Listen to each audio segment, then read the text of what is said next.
I played a lot of roles in TV and film, but recently I became a father, and it's the greatest role of my life, which got me to thinking about what kind of world my kids are going to be exposed to in the coming years. We all know that you can't talk about future generations without talking about technology, entertainment, and yes, gaming. Games are in many ways shaping the very future of technology and entertainment, which in turn is shaping our children's future. So what better place to get up to speed on the current state of the games industry than here, the annual E3 convention, the Electronic Entertainment Expo, an annual convention held in downtown Los Angeles where the entire industry of video games gathers.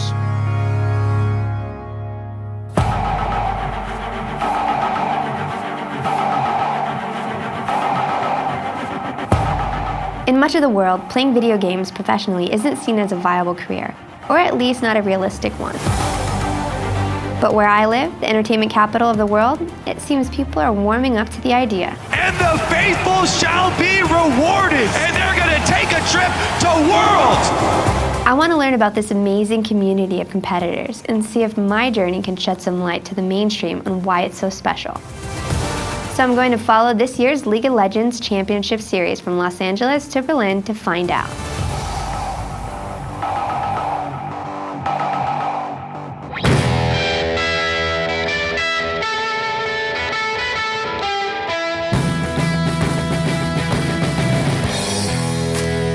I started acting back in '79.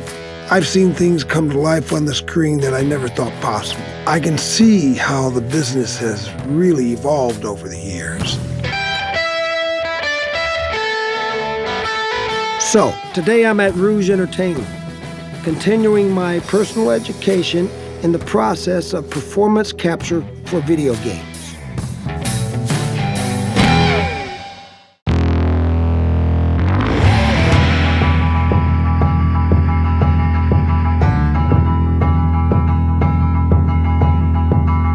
Grand Theft Auto 5 has made off with more than $1 billion during its first 3 days on sale. There are too many video games that celebrate the mass killing of innocent people. In the real world, we see no links between any given violent crime and any video game. Online games can outperform pharmaceuticals for treating clinical anxiety and depression.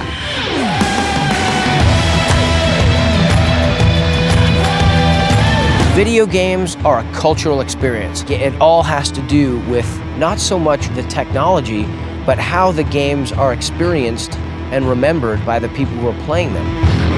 The big fear, I think, when people started gaming a lot was, oh, that's going to take these kids and isolate these people. No, they're actually social with people around the world.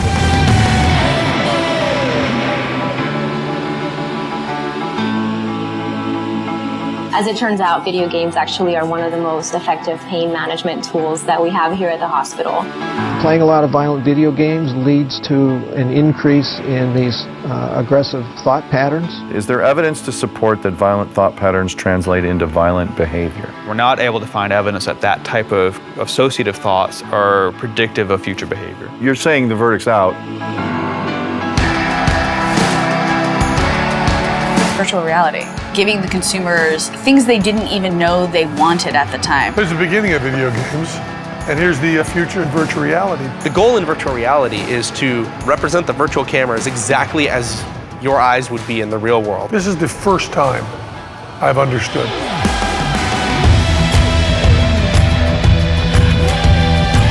Who could have anticipated where games have come?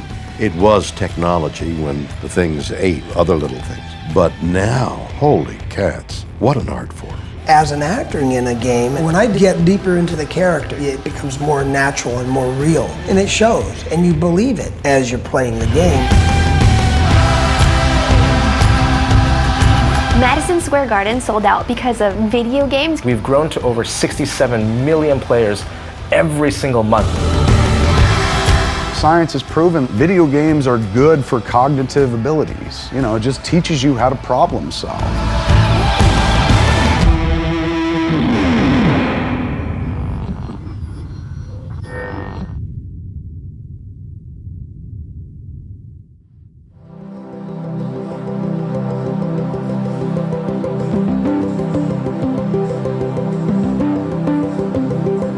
This is Warren Davis, creator of Q*bert. Wow, one of the most iconic games in the classical era. If I'm going to get an understanding of what's happening in the game industry right now and what the future holds, I need to find out where it's been. And Warren's going to get me caught up on the origins and early history of gaming. Hello, Warren Davis. I'm Tom Arnold. Hello, Tom Arnold. How are you, buddy? Pleasure. It's an honor. I want to talk to you about Q*bert. You invented it, am I right? With some help, yes. Yeah. It was an evolution, actually. Yes. I mean, well, there at least was one game, Zaxxon, right, that had that sort of pseudo 3D perspective, and that was a groundbreaker. Right. I have to say, the difference between what was before that and seeing that visually 3D was shocking. But do you remember what it was like when you guys were working on this? Did you know what you were doing before you started doing it? No, that's an easy one. I very clearly remember the first day that I saw that pattern on Khan's screen. And at the time, I didn't really have any ideas, but I saw that image and I pictured it as a pyramid. So if the ball bounces, it's got one of two places it could bounce. Exactly. And I thought, okay, at least now I have a direction. Now, I had no game. Right. I had a pyramid with balls bouncing on it. So, okay, well, what's next? Well, let's put a character on it. Right. So I got that guy jumping around on the pyramid. It was like, okay, well, that's cool. What next? Right. And the entire evolution of the game was, well, what next? You weren't sure what everything was, but you just kept going forward? Mm-hmm. Yeah, it was completely evolutionary, and I just went with it. Evolution is right. I'm learning there's a much richer history to video game development than I first thought. For example, I never knew the first electronic games were created in the 50s and 60s. From those early origins, the first generation of the video game industry was born. Major companies like Magnavox, Atari, and ColecoVision eventually created their own systems, paving the way for such classics like Pong, Space Invaders, Donkey Kong, and so many more. From 1975 to 1982, Atari ruled the video game industry both in the arcades and at home. But the oversaturation of the market ultimately led to the crash that relegated video games to the bargain bin. Meanwhile, for those who could afford them, personal computers were on the rise, thanks to the Apple II and Commodore 64, touting games like Flight Simulator 1.0 and Choplifter. But for the average Joe, gaming at home seemed to be a cultural fad that ended in 1982. Q*bert was very revolutionary for its time. What do you think is the next revolution, in your opinion? Back in the 80s, when we were making those games, I think everybody who was making games envisioned what is happening now. And I don't know if anybody would have predicted the use of 3D avatars. Right. And I don't know if anybody would have predicted the details of anything, but I think we all knew that this form of entertainment was going to a place where people were going to be experiencing, you know, like real life movies that they felt like they were in. Oh, that's amazing. So thank you very much, buddy. Tom, it's been a pleasure. Thank you. Thank you.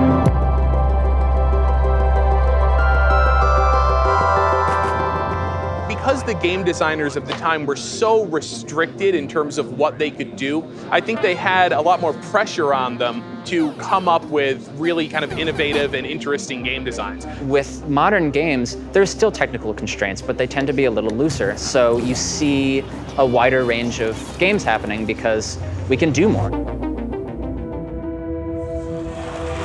The North American LCS, we're about to be on the Rift.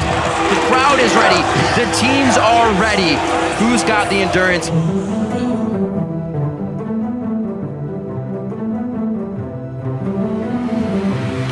So this is the first time I've ever been at a League of Legends live tournament like this, and man, the energy is crazy. People are so into what's happening. Has to lead this game. The fight ensues. Pearson Soldiers in right now. You can see Turtle still calling shots in the fight. For over 20 years, I've played games of all kinds. So this isn't the first time I've learned a new game or met its community.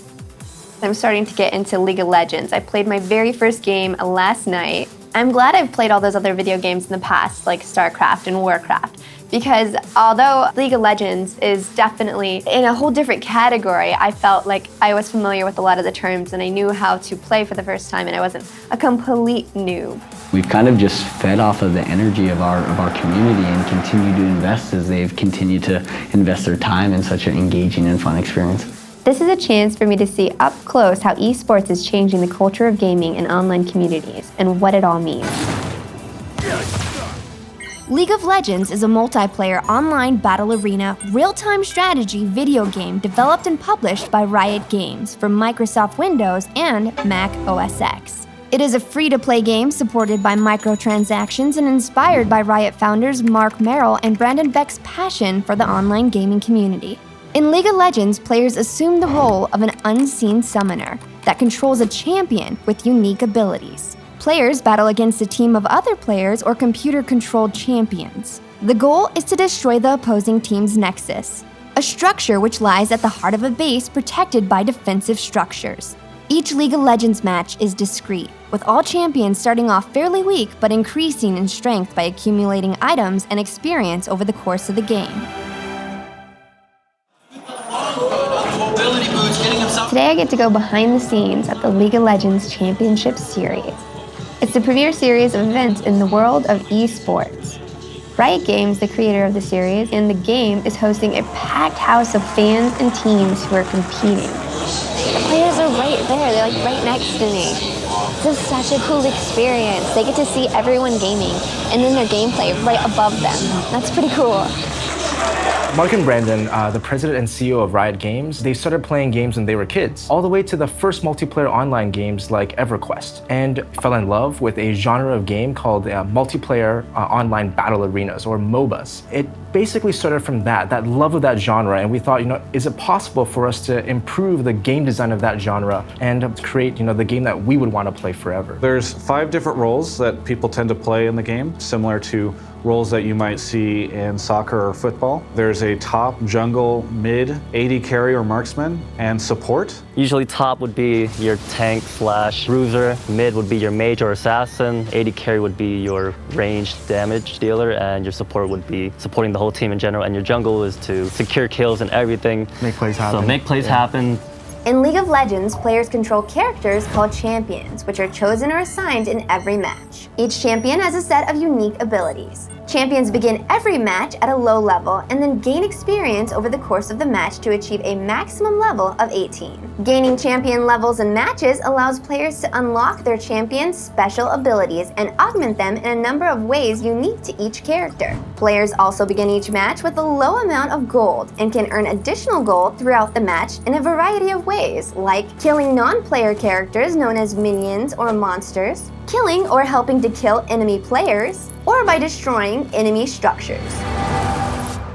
Every season in League of Legends, we do massive changes to how the game could be played. Every 2 weeks, every 3 weeks, we're constantly introducing new content into the game, whether it's balance changes to the champions and the items, a brand new champion into the game that completely changes how the game could be played, or even new features and systems. When you were on stage, what was the correlation between your mental process to the physical action of actually doing? The difficult part is to be able to think at the same time as you are able to mechanically perform and be able to do what your champion does, basically.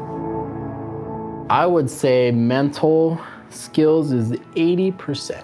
Everyone can have great mechanics. Other than that, it's always about how you use your champions. I think at first, it's definitely a lot of mechanical skill, being able to control what you want to do, right? But when you get to the highest level, especially in a team setting, especially when you're working with 4 other players, it really has to come down to what you're thinking and communicating it, and then as well as executing it. I think the thing about League of Legends is it's a hardcore team-based 5 versus 5 game. And there is no better gaming experience when you're sitting with 4 friends, just doing crazy things, having these amazing moments. My favorite thing about esports so far is the team aspect. It makes you feel like you're not, just trying to go against the computers alone, but it really takes a team to win the game. It's just like watching any other sport. I enjoy the excitement of it. I enjoy the atmosphere. I enjoy the camaraderie that comes with it.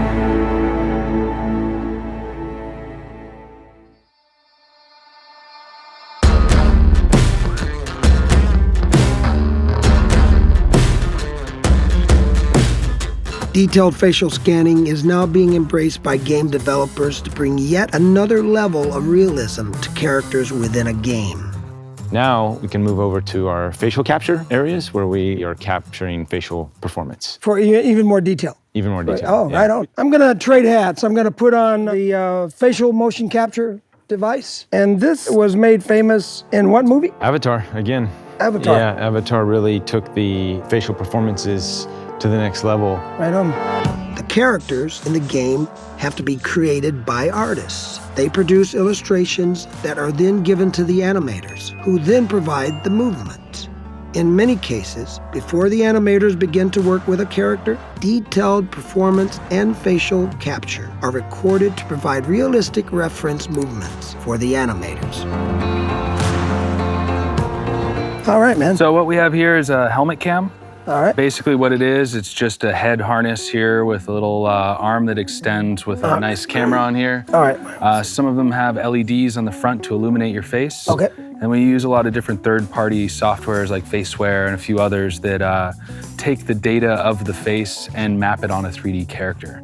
So what this looks like is, get this on nice and tight. Mm-hmm. Tighten you up in the back. Right on. And then now, wherever you look, we actually have a locked off facial perspective of you. Oh, I see. So look over here. Yeah, right so there. Now everywhere you go. I see, and that's my camera. Yeah. This is my personal one-on-one close-up. And this captures the full facial performance while we're getting the body at the same time and fingers. We also record voice, so it's full performance capture. Nice. I love my camera. You know what? You'd get used to it. Yeah, after a while, and But after 10 hours or so, this might become a little yeah, whenever cumbersome. There's a break, I always like Yeah. loosen it up in the back, just Yeah. give my skull a little. You know, I just finished a little TV show called The Walking Dead. Oh, small show. You know, and I had this knife hand thing, and I know what you mean. You know, after a few hours, you want to loosen this thing up and take it off. So, Ruben, it looks like we've pretty much covered it all, right? Not exactly. What do you mean? Well, there's a few more steps. Really? Yeah.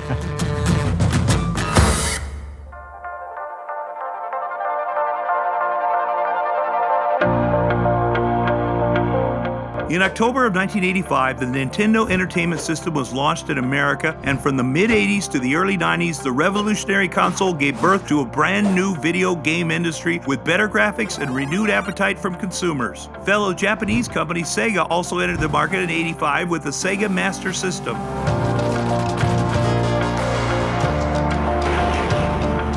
Sega Master System with twice as much memory as any other video game. Advanced video technology like scrolling backgrounds, graphics in 64 colors, digital sounds, and light phasers. And you can add to the excitement with sports pads, control sticks, and the first video games ever in 3D. Sega's the one. The Sega Master System. The challenge will always be there. This is Tom Kalinske, former CEO of Sega of America during their infamous console wars with Nintendo. When I played video games, probably when you started, that was the last time. This is a crazy place. It is a crazy I know place. it's your world, it's your people, but I don't think I've ever seen anything like it. Well, I love coming here because it's so much fun for me. I mean, to see the differences between what we used to do and what they're doing now. Right. And it's fantastic. You used to get no respect. Is that true? That's very true. But we also were always breaking new ground. Gaming has always helped push technology forward through innovation, and when Tom entered the scene with the Sega Genesis, he broke new ground with aggressive marketing campaigns to do what many thought was impossible: challenge Nintendo. From 1989 to 1994, Nintendo and Sega's battle for market share would create a civil war between the two companies, furiously competing for gamers' attention and dollars. This was the very first of the console wars. 16-bit arcade graphics. You can't do this on Nintendo. Genesis does. 16-bit sports action. You can't do this on Nintendo. Genesis does. Genesis does. Genesis does. Genesis does. Genesis does. What Nintendo? This was my baby. Look at of this. course. This is Sega Genesis, Wow. 16-bit system. Nintendo had 98% of market share. we bring out 16-bit and take them on. When was that? Was that early 90s? 1990. Yeah, 1990, I remember 91, 92, yeah. That was a big deal. And this was certainly a challenge. I mean, Yes. taking on this 98%, huge company that's was a impossible. huge challenge. Yeah. By 93, we passed them in share of market with this, and nobody thought it could happen. Nobody thought that we could dethrone Nintendo. Right. Well, and what that caused, forget about the Sega-Nintendo fight, it opened up the industry for others to enter. So Sony entered, and of course Right. later Microsoft entered Right. with platforms. And it also opened up a lot more third-party publishers to be able to bring their creativity to the industry. So no one had a monopoly anymore. That's a big thing. That was big. You've had a lot of big moments in your career and in your life. Well, thank you. Yeah, and I've loved all of it. Have you really loved all of it? I have. I loved being at Mattel. Yeah. I loved being at Sega. I loved being at Leapfrog. I'm still vice chairman at Leapfrog. Right. And I love the idea of using this technology to improve kids' lives.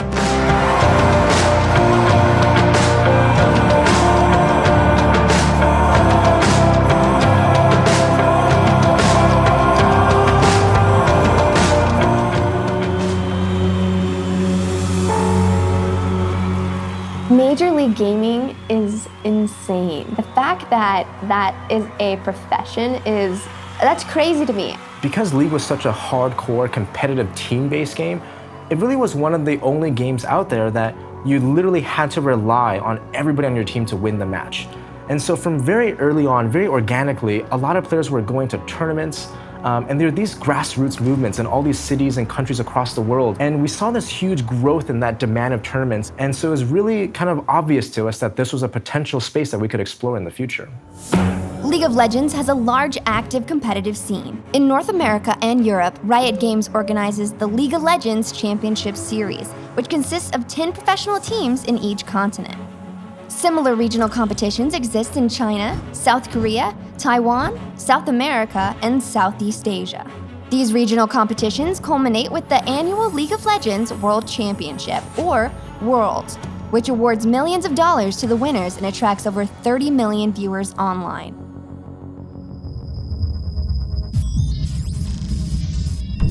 This is CLG, and they are the oldest esports team still competing. They finished second place in the Season 5 LCS Summer Split, but are currently standing at 5th place in the tournament. Today, they face Team Impulse in a 5-game series, and if they prove to be victorious, they go on to face longtime, deep-rooted rivals, Team Solo Mid, in the grand finale at Madison Square Garden to determine who will represent North America as the #1 seed in the Season 5 World Championship. Here we go, game 1 of the North American semifinals. Rush kiting away from Zion Spartan, survives the encounter, 4 big kills for Impulse. Battle of the late game AD carries, and Double Up comes out on top. Counter Logic Gaming in the semifinals take game 1. Leading up to today, we had about 3 weeks of intense practice. We've definitely had unfortunate circumstances in previous years and previous playoffs that we've played in, but the first game is always about learning what your opponent's strategy is. Counter Logic Gaming are 1 win away from their first ever North American LCS final. And it's time for the slaughter. CLG, another knockup. There's a double kill for 2 members. This is going to be the game. They're headed to the finals, and CLG are 1 best of 5 away from the World Championship. This is an exciting moment. I was watching. Dude, you guys killed it. What happened today, thankfully we 3-0'd. It was really a satisfying feeling, I would say. Just looking forward to actually winning everything instead of celebrating over, small victories. Upcoming next weekend, we're going to be playing in the finals at Madison Square Garden for the championship series. Oh, wow. And Madison Square Garden, it's great. It'll be pretty cool to actually play there and be there. You guys are heading to New York. Yeah. A lot of momentum. Are you feeling the momentum of like, okay, this is actually happening and we're gonna go to Worlds and we're gonna take it? Like, what's your attitude? Well, it feels really good because in the season, we honestly didn't have the best season, but towards playoffs, we started to change how we practice. We started doing a little bit better. And so just going to the finals off of 2, 3, 1 best of 5s, it feels good. Yeah. The LCS has honestly been what has brought League of Legends to the masses. It's a fantastically broadcast sporting event. It pretty much just closes the gap between this being a video game that people are watching at home. It's turned it into an actual sport, an actual broadcast, and really does close the gap between traditional sport and video games.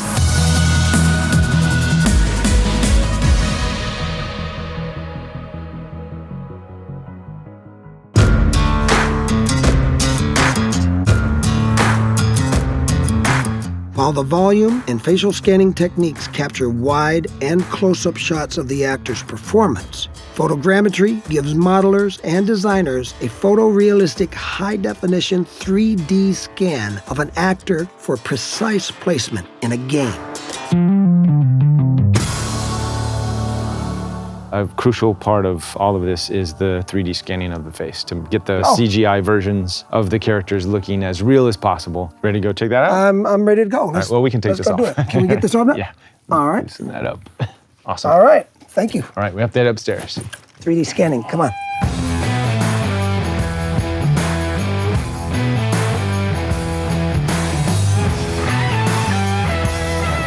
So yeah, this is our photogrammetry booth. We actually have 82 cameras up in a spherical rig here.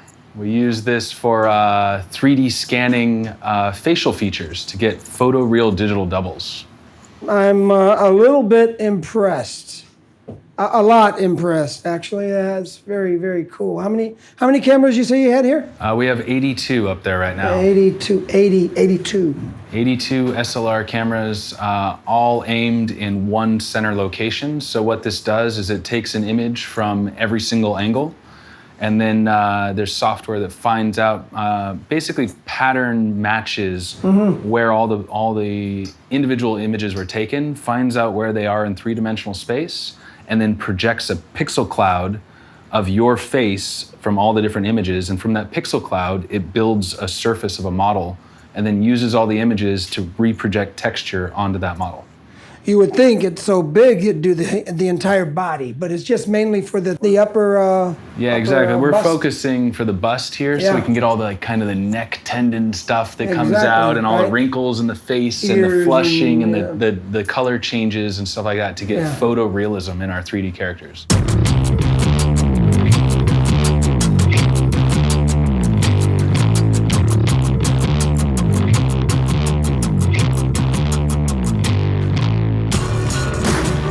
They want it to be as real as possible. They're looking for how it's really done. And it's a great way to experience that visceral, visual thing inside your living room. So you can actually do the same stuff with just one camera and take pictures all the way around. The problem is that when you're taking individual pictures all the way around a subject, the subject has time to breathe, their heart beats, they move too much from this position to that position. So the way this is set up is that one click, they all go off at the same time. So the only thing left on our little tour today would be the ADR booths. Oh, I thought we were done. No, we still got more. We got more? We got one more, yeah. After you, sir. Let's go check it out. All right, come on.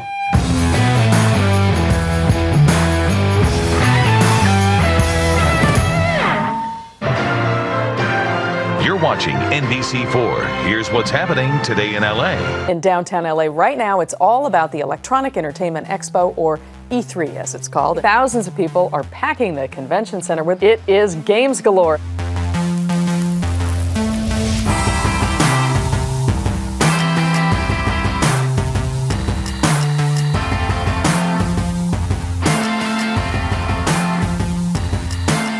I'm learning a lot here. A third-party publisher is gaming industry speak for a game company that doesn't make the game system. Rather, they make the games that play on the system. Not only did the rise of third-party publishers bring incredible amounts of innovation to game design, it launched some of the most popular franchises of all time. For example, one of the most popular games of the 16-bit era, Street Fighter II, was not an original Sega or Nintendo title, but a game developed and published by Capcom, a leading third-party publisher.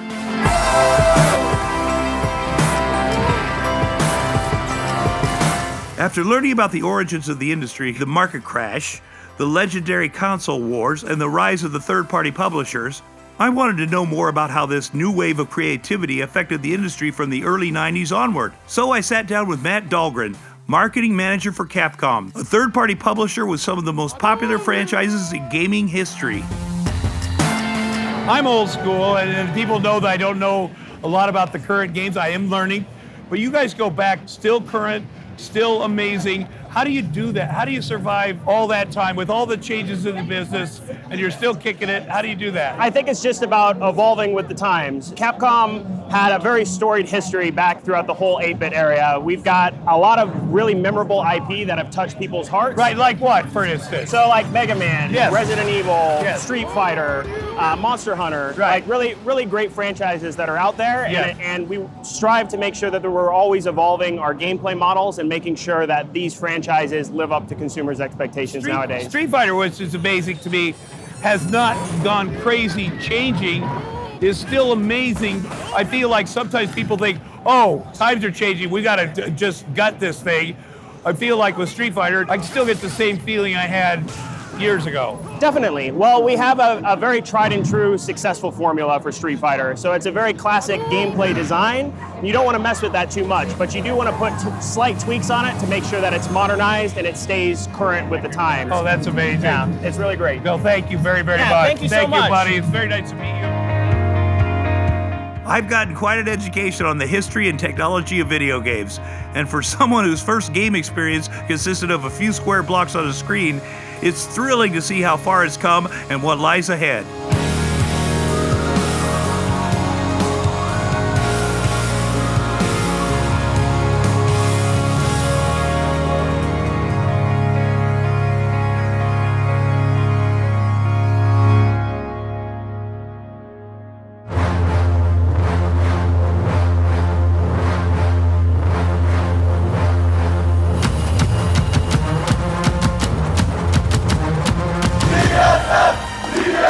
Is ready.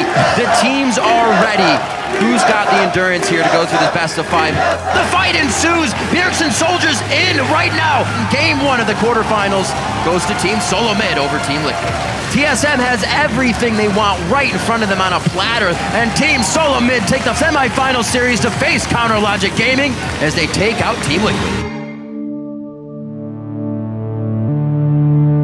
Born in Denmark, Lucas Larsson played for TSM in 2015. I'm glad I got to see him play and spend some time talking with him about what drew him into esports and where he sees the genre going. You guys just won?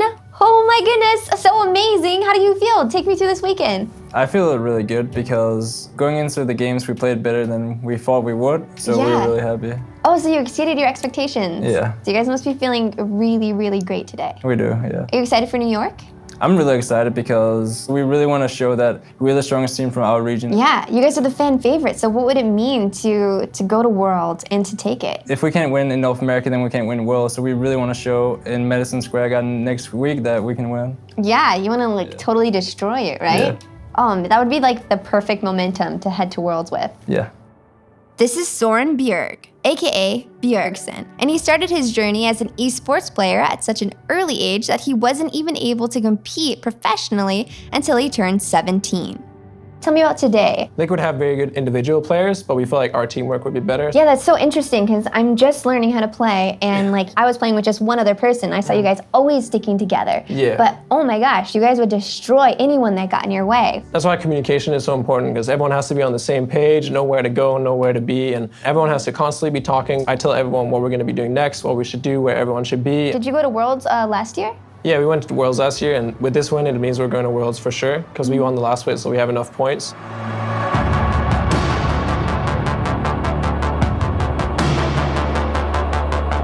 You guys have sold out Madison Square Garden. That is an incredible accomplishment.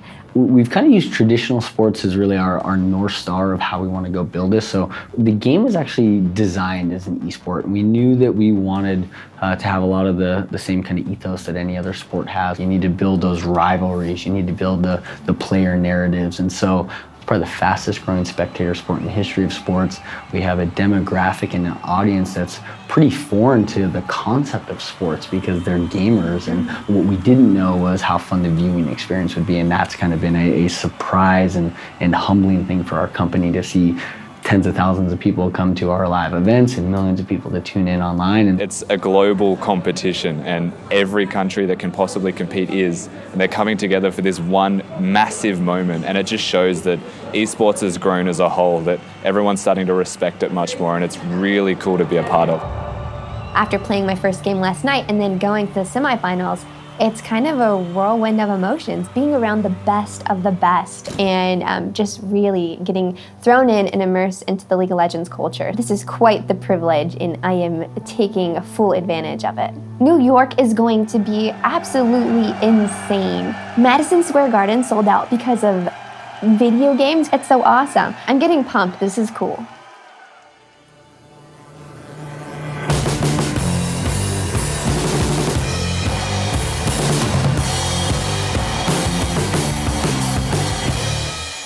ADR, or Automated Dialogue Replacement, is the process of capturing the actor's voice to be synchronized with an in-game character. Surprise! Simply put, it's called voiceover, VO, and it's a crucial part of capturing yet another facet of the actor's performance. So this is ADR. I've been here before. Yeah. I mean, in the film world, it's not too much different. We have it here in the studio because so much of the work we do on stage still requires the additional ADR. Can you just read the top 2 blocks again? Sure. That'd be great, thanks. The Vagar have arrived. But promise me that if it comes to it, you will not let him take me back. In a lot of the video game worlds, we'll record for the cinematics. Yep, right. But afterwards, for the in-game stuff, where the animators are doing the cool moves and stuff, we need a lot of call-outs and there's a lot of ADR. Days and days and weeks and even months of ADR. Joel, it's been that way for a long time. No, we are survivors. This is our chance. It is over, Tess! Now, we tried. Did you want to give it a shot? Can I? Yeah, absolutely. Yeah. I'd love to. Yeah. Yeah. And I mean, it's standard. You're just looking at a video game as opposed to live action stuff. All right. Oh, man. I gotta go really bad. Where's the bathroom? Hurry. Oh no, what happened? Oh, your leg, dude, your leg. That looks bad, man. Come on. Let me help you up. Wait, chopper's coming. Oh no, it's not ours. We're in trouble. No.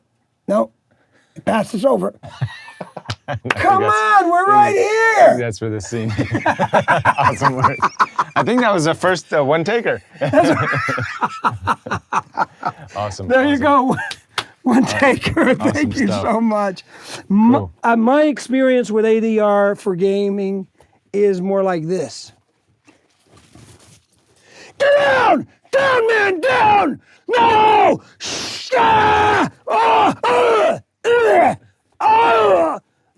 Dude, and after about 5 minutes of that, you're ready to go home. ADR for gaming is just the toughest ADRing in the business, easily. But it's fun too. Is this the end? Pretty much. Well, then there's the whole process of making it look pretty. You have hundreds of people working day and night to really make it look beautiful. The little experience that I have in the gaming industry, I can tell you that it just ain't easy. It's pretty when it comes out, but there's a lot of blood, sweat, and tears that go into this stuff. It's well worth it, though. Absolutely. Look at this art form.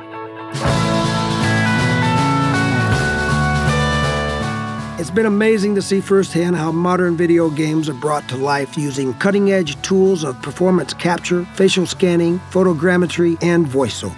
Gaming truly is on the bleeding edge of marrying science and art. The more I learn, the more I'm looking forward to my next video game role.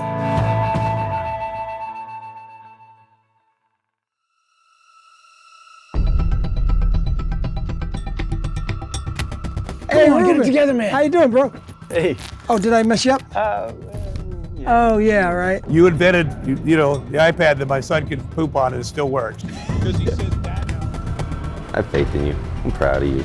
Oh, You're killing it. stop. You're golden. You'll Keep be all going. right. Go ahead. Nah, I'm done.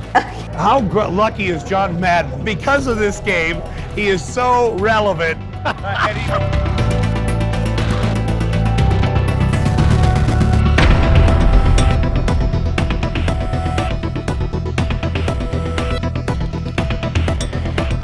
See, this is what actors really do most of the time. Just sort of hang out, talk, have a coffee, something like that.